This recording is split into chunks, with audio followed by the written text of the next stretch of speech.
pictures you just watched were the very first bloom of this sexy little Hazel M. It used to be a seedling and it took few years to bloom successfully. I was so thrilled, overwhelmed, and of course proud of it. So I'd like to talk about how to care orchid seedlings at home. I found a few videos on YouTube about it and they are very helpful indeed. However, my different environment and lifestyle, which has a hot summer and a cold snowy winter, requires different ways of caring. So I decided to share my story of growing orchid seedlings. Here are different orchid genera I've been working on. First, Schomburgkia moyobambae, species in Peru.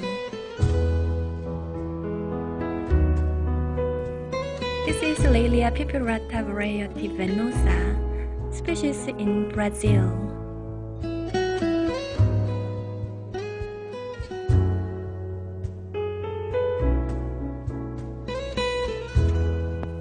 Cattelya hybrid summer spot Camela.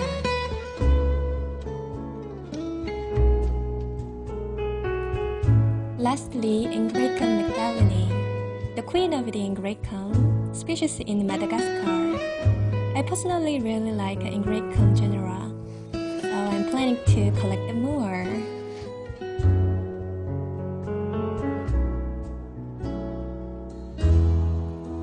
The most important thing I've learned from this journey of growing orchid seedlings is that you better encourage them to grow all year round in order to speed up their process. When you have orchid seedlings, they will probably take at least 1.5 years to 3 years or more to bloom. So try to provide all the requirements they need to grow faster and bigger. Here are my 5 tips for this goal. First, choose the best medium depending on your orchid genera. There are many different potting mediums such as bark, sphagnum moss, sponge rock, and charcoal, and so on. So find what medium is available around you and choose it for your orchid. When you love someone, you do best to get to know them and please them. This same strategy will work very well for your orchids as well. So learn about them before you start.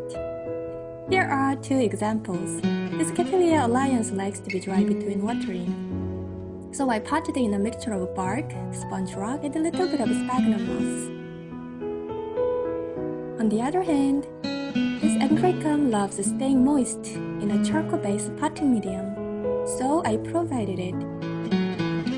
They have been doing very well. The younger they are, the more water-retentive mixture will be beneficial. In this case, add more sphagnum moss to the medium as you go. Second, place your seedlings in the warmest, brightest place in your house. I noticed that they thrive in a warmer and brighter condition, and help them grow faster and bigger. Cold and not bright environment could cause rot easily and slow down their growth. I place mine beside the south-facing windows. They take in direct bright light in summer long, and plenty of direct sunlight for the rest of the seasons. As far as I see, my orchid seedlings I've showed you tend to love bright light.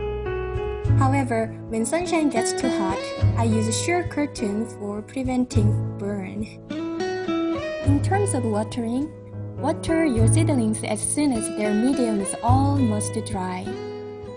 They seem to need a lot of watering, but their small pot with the airy medium in it naturally dries fast like any others. So don't go overboard with it watering. Just water them based on their medium dryness. When you notice their need, water them right away.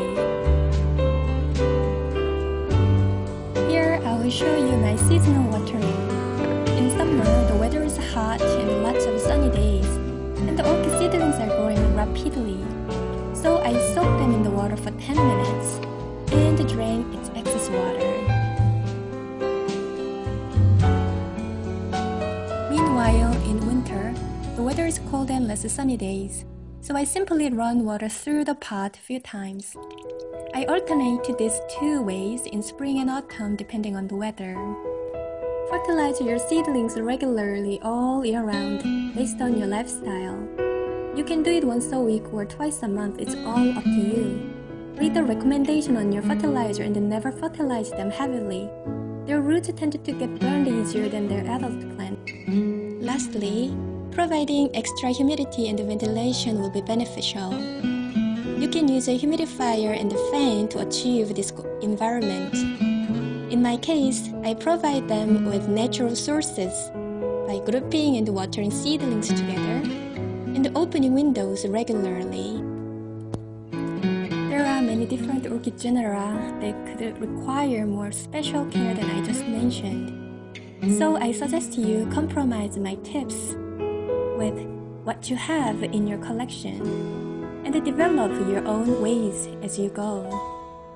Although growing orchid seedling is a kind of hassle and a time-consuming project, it is worth trying and witnessing their evolutions, including these beautiful blooms. The more you learn about them, the deeper you fall in love with them. That's how I started growing orchid seedlings and loved them even more. Thank you for watching. I hope you enjoyed this video and found it helpful. See you next time. Bye!